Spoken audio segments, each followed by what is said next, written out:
복 많이 받으세요. 오늘은 리프팅에 대해서 강의를 좀 해드리려고 하는데, 높은 위치에서 차는 리프팅, 정석 자세죠. 그리고 축구 선수들 보면은 리프트 되게 낮게 해서 그냥 편하게 찬다 하는 그 자세들이 있죠. 그거에 대해서 말씀드리고 오늘 마무리 지으려고 합니다. 일단 가장 기본적인 리프팅의 공식에 대해서 얘기를 좀 해드리자면, 첫 번째 일단 몸과 공의 거리죠. 해서 조금 쉽게 말씀드리면, 공으로 손을 잡고 난 뒤에 쭉 뻗었을 때 이 몸과 공의 이 거리가 유지가 되어야 된다는 점. 100개를 차든 뭐 10,000개를 차든 항상 처음부터 끝까지 이 거리가 유지되면은 리프팅 했을 때 훨씬 더 수월하게 찰 수가 있다라는 공식 하나가 있습니다. 그래서 그 상태에서 이제 두 번째 공식이 나오는데, 발등이 나옵니다. 발등을 정말 최대한 쭉 지날 만큼 펴줘야 우리가 공을 찼을 때 힘을 빵 주지 않아도 발목이 힘을 줬기 때문에 공이 알아서 적당한 높이로 튀어오릅니다. 이 정도로 해서 공을 세게 차는 게 아니라 공은 대고 있는다라고 생각하시면 되고요. 근데 거기서 중요한 거는 발목을 지날 만큼 쭉 펴준 뒤에 발목 쭉 타고 올라오다가 여기 발등 깊숙한 부분에 공을 딱 터치해 주면은 여기에 딱딱한 부위가 있다 보니까 아까처럼 공을 차는 게 아니라 대고 있어야 돼요 했을 때 딱딱한 부위에 맞으니까 공이 알아서 이쁘게 적당한 높이로 올라갑니다. 그래서 발등을 쭉 펴고 제가 쭉 타고 올라가서 발등 깊숙이 맞아야 돼요 했던 그 부분에 터치가 들어가 주시면 된다라는 거. 세 번째는 무릎을 낮춘다 라는 거. 무릎을 뻗정이 서고 리프팅을 차게 되면은 찰 수는 있어도 커치하는 감각이 살짝 어려워요. 그래서 무릎을 조금 낮춰서 편하게 차면은 훨씬 더 좋다라는 거. 그리고 마지막 네 번째는 몸의 리듬감을 키우는 겁니다. 아까 세 번째 무릎을 낮춰야 된다 했죠. 여기서 네 번째와 세 번째가 같이 나오셔야 돼요. 어떤 말이냐면, 그냥 무릎만 낮추고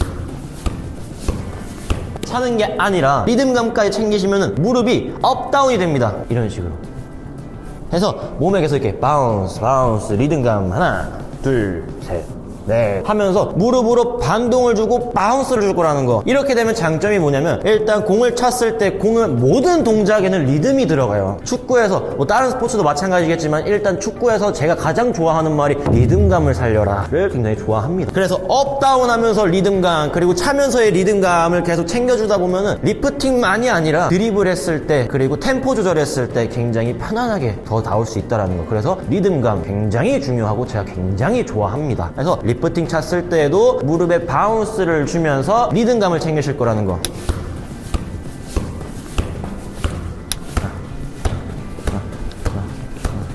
이런 식으로 무릎을 계속 굽혔다 펴었다 하면서 힘을 뺀 다음에 리듬감을 챙기시면은 항상 몸에 힘도 좀 덜 들어가고요. 그리고 원래 차야 되는 개수보다 훨씬 더 힘을 아껴서 수월하게 더 많이 찰 수 있다라는 장점이 있다라는 거. 처음에는 리듬감 쪽 살리시지 말고요. 그냥 일단 무릎만 낮춘 다음에 자세, 얘랑 발등 피고 무릎 낮추는 것만 일단 신경 써 보시고요. 이게 잘 되면은 그때부터는 무릎에 바운스를 좀 신경 쓰시라는 거. 근데 지금은 바운스 안 쓸 겁니다. 그래서 바운스 빼고 나머지 3단계까지만 챙겨서 리프팅 한번 진행해 볼게요.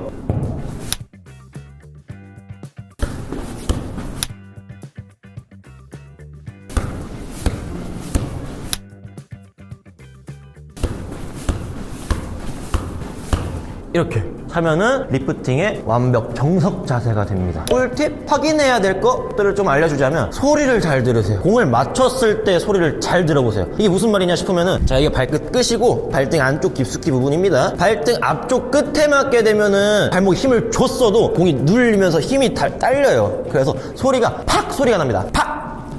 이 소리가 나요. 근데 앞쪽이 아니라 안쪽에 잘 터치가 들어가면은 소리가 통통 소리가 납니다. 앞쪽에 맞았을 때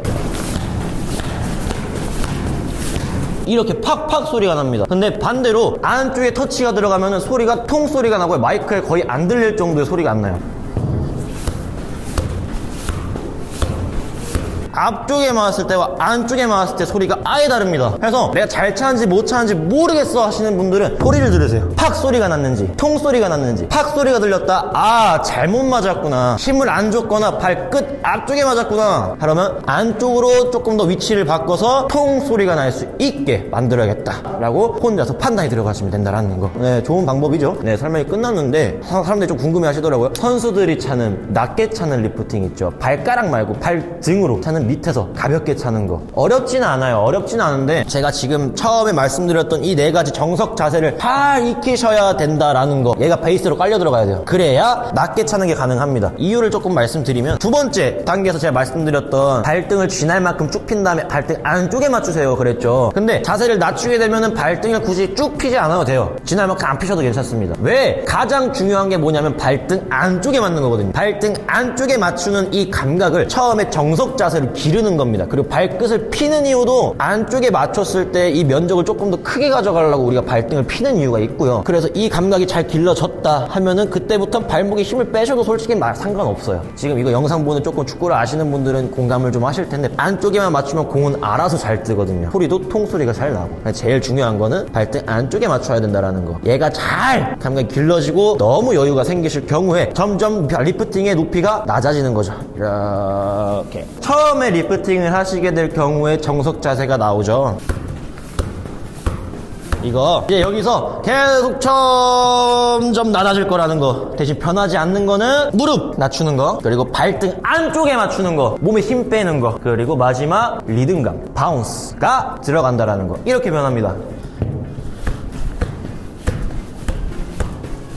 이렇게 몸에 바운스를 이용하면은 몸에 힘이 진짜 안 들어가요. 솔직히 말하면은 나 만개도 찰 수 있을 것 같아. 만개 차보긴 했지만 아무튼 엄청 많이 찰 수가 있다라는 거. 힘이 굉장히 많이 비축이 된다라는 거. 밑에서 차게 될 경우에 몸이랑 공이랑 거리가 이게 아니라 이렇게 돼요. 그래서 그만큼 몸이랑 가까워지기 때문에 공의 이 조절을 잘해야 돼요. 앞뒤 조절을. 공이 내 발에 맞는 지점 끝까지 보시고 안쪽에 맞추는 걸 잘 하셔야 발등에 힘을 빼도 찰 수가 있고요. 그리고 몸이 가까워지더라도 이쁘게 차고 선수들이 차는 것처럼 여유를 갖는 조금 멋있는 리프팅을 찰 수가 있다라는 거. 얘만 하시면 뭐 다 배웠어요. 다른 거 안 하셔도 됩니다. 축구 선수들이 낮게 차는 이유, 차다 보니까 이게 점점 낮아진 거고요. 저희들도 감각이 너무 많이 길러지다 보니까 영상을 보니까 와, EPL, 챔스, 막 프로 선수들 밑에서 차네? 나도 해봐야지 하다가 감각이 너무 잘 길러지니까 그냥 했을 때 잘 되는 거예요. 그래서 막 크게 장점은 없습니다. 그냥 조금 더 여유감을 챙기면서 리프팅을 찰 수 있다라는 정도? 자세가 조금 더 멋있다라는 정도? 오늘 영상 여기서 마무리 지을 거고요. 새해 복 많이 받으시고 구독과 좋아요, 알림 설정까지 해주시면 너무 감사드릴 것 같습니다. 안녕히 계세요.